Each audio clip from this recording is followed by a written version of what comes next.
Bonjour tout le monde, aujourd'hui on se retrouve pour une nouvelle vidéo. Je vais vous apprendre comment faire un labello soi-même, donc ultra réparateur pour l'hiver. Et ce qui est bien, c'est qu'il est mat et pas aussi brillant que le labello, donc c'est un point en plus.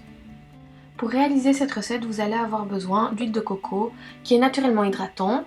Moi j'ai choisi de l'huile d'amande douce qui est bon pour la cicatrisation. Et j'ai pris de la cire d'abeille blanche vraiment pour solidifier le tout et ça ressemble à des petits copeaux.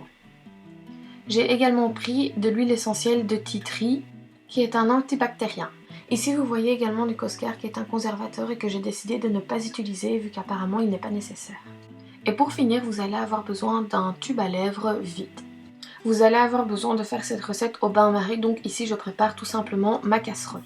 Pendant que l'eau est en train de bouillir, je vais préparer à côté mon récipient et je vais y verser 2 cuillères à café de cire d'abeille blanche, comme vous pouvez le voir ici.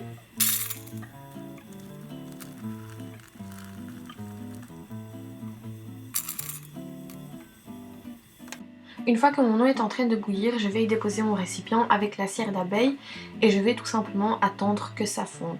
Ça met pas longtemps à fondre. Par contre, ce qui est un peu inconvénient avec la cire d'abeille, c'est que ça durcit rapidement. Donc n'enlevez pas le récipient du feu à moins que tout ait été incorporé. Une fois la cire d'abeille fondue, vous pouvez donc commencer à rajouter votre huile de coco qui est donc un hydratant et je vais rajouter une cuillère à café d'huile de coco.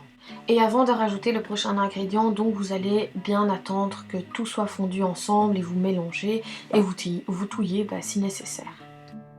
Après l'huile de coco, je vais rajouter une cuillère à café d'huile d'amande douce. Alors moi j'aime bien l'odeur de l'huile d'amande douce et mon copain également, mais sachez que vous pouvez remplacer l'huile d'amande douce par une autre huile comme l'huile de ricin par exemple. Vous pouvez aussi également remplacer l'huile d'amande douce par de l'huile d'olive. En fait, il suffit juste de rester dans le groupe des huiles. Pour l'avant-dernière étape, je vais rajouter de l'huile essentielle de tea tree. Alors l'odeur est assez spéciale, donc si vous n'aimez pas, vous pouvez tout simplement remplacer par une autre huile essentielle que vous aimez bien, comme de la lavande par exemple. Alors une fois que tout est bien mélangé, vous allez devoir couler ça dans votre petit réservoir. Mais vous devez vraiment être rapide parce que la cire d'abeille, ça sèche extrêmement vite et vous risquez d'avoir des difficultés. Pour couler plus facilement le mélange, j'ai décidé de prendre un petit entonnoir qui avait juste la taille parfaite pour mon tube.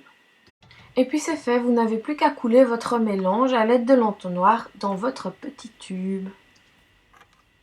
Bon une fois que c'est fini, je vais venir reboucher mon petit tube et on va directement passer à la dernière étape. Vous n'avez plus qu'à placer votre tube dans le frigo pendant 30 minutes à 1 heure pour que tout se solidifie. Voilà, votre stick est fini. Alors ce qui est bien, c'est que la matière reste beaucoup de temps sur vos lèvres.